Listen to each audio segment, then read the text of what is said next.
I have the trifecta. I have anxiety. I have ADHD. And there's a third thing I can't remember and I panic when I try. Anyways. This is probably why this topic is so personal to me. But here's the thing. Cognitive accessibility is really just a way to deal with the cognitive load, which everyone has, and which a lot of modern design quietly but consistently ignores. And it starts with websites like this. It scrolls, sometimes down, sometimes sideways, for reasons that are not fully explained. That's the journey section. It guides you through the brand narrative. There's a horizontal section that takes over your scroll wheel and guides you through 4 art-directed panels, 4 chapters. The navigation has 4 options: explore, discover, journey, connect. That flow took 3 sprints and a design retreat in Tulum. Okay, well, where's the returns page? Oh, that's in connect. Why? It's relational. This is modern web design in 2026. It is beautiful, it looks impressive, and for a huge number of users, it is quietly, patiently exhausting. Let's start with something I want to be clear about up front. WCAG, the Web Content Accessibility Guidelines, are important. They exist for good reasons, they cover real ground, and honestly, a lot of teams still don't get them fully right. So I'm not here to dismiss them. If you haven't properly implemented WCAG on your product, that's the first conversation to have. But today, I want to talk about what comes after that conversation, because there's a pattern I keep seeing, and it goes something like this. The audit passes, every checkbox is ticked, the accessibility report comes back green, and everyone breathes a sigh of relief and moves on. And the site is still, functionally, a cognitive obstacle course. This is what I'd call compliance theater. You've satisfied the standard, and the standard was never designed to be the ceiling. It was designed to be the floor. We've just been treating it as if it's the whole building, with a pool and a sauna. WCAG is great at catching things like, is there an alt text on this image? Does this button have a label? Is the color contrast sufficient?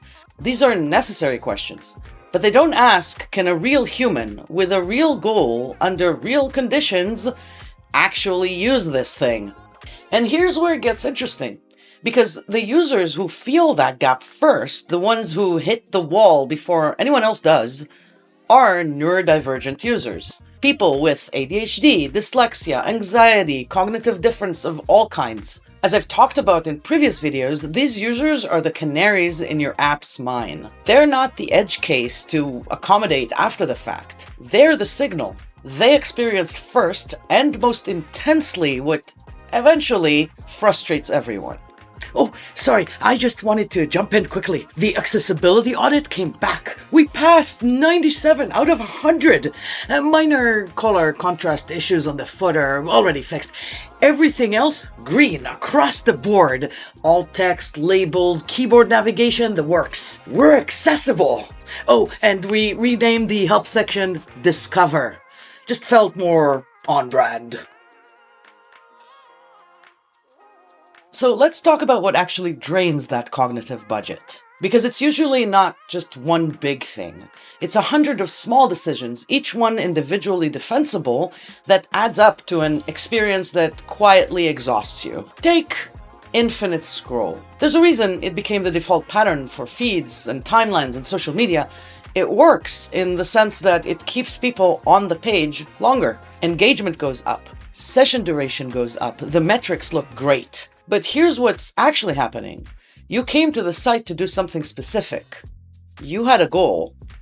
And the infinite scroll is specifically designed to interrupt that goal with something more immediately stimulating. That's not a distraction. That's a design pattern that consumed your attention and handed you nothing in return. Now let's talk about naming. There was a period of time, roughly 2015 to 2020, though some of this is still very much alive, where every product started naming its features with words that sounded modern and brandable and meant essentially nothing. Spaces, flows, canvas, hubs, streams. Now, to be fair, I don't think smart naming is inherently bad. A good brand name can be memorable, distinctive, even useful. But here's the thing, a clever name adds cognitive overhead. Every time you encounter spaces in an interface, your brain has to perform a small translation. Spaces means folder in this app. That's not free. It's a small tax paid every single time by every single user. And if your clever name doesn't come with a clear tagline, consistent metaphor, or solid onboarding, if you just named it and moved on, you've added overhead without providing any offset. Okay, team, we need a name for the new file organization feature. Something that feels spatial, expansive. What about spaces? Spaces. Spaces. I love it. It's more than folders. It's a spatial metaphor for organizing your files. We're calling it spaces. And this is where it stops being just a UX problem. Because every one of these friction points, the scroll that takes over, the menu that tells you nothing, the name that requires translation, has a threshold. And when a user hits that threshold, they don't file a complaint. They don't leave a review. They just open a new tab. They ask an AI agent. They get an answer in 11 seconds. They never come back.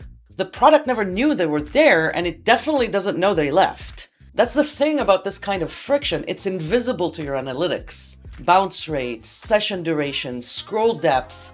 None of those metrics capture the intent that walked in and the frustration that walked out. The user who routed around you to a competitor or to an AI doesn't show up as a lost customer.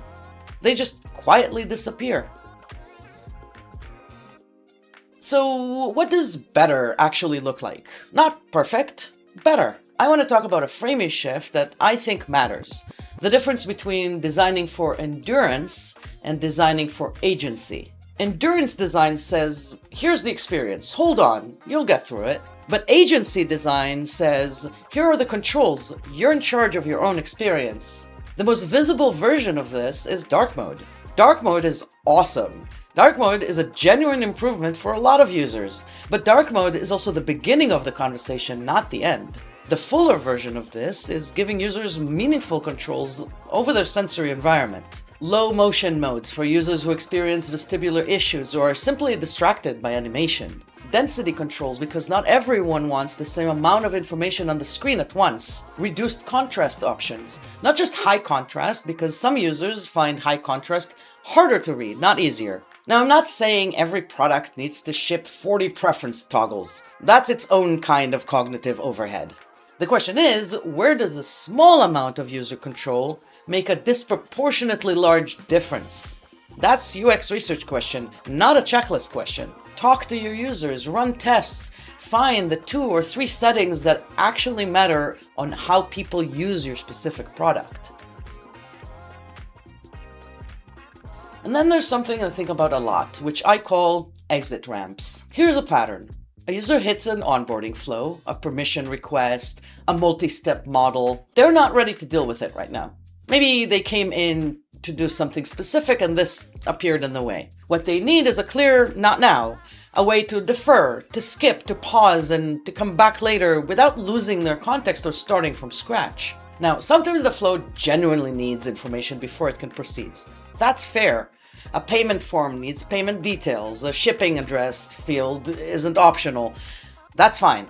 That's not what we're talking about. We're talking about the notification permission request that fires before the user has seen a single piece of content. The 12-step profile wizard that blocks access to the product they just signed up for. The onboarding tour you can't skip because someone's completion metric depends on it, and if you do manage to dismiss it, it's gone forever. There's no way to revisit it when you actually need it. That's not a not now, it's just now or never. The goal isn't to never ask users for anything.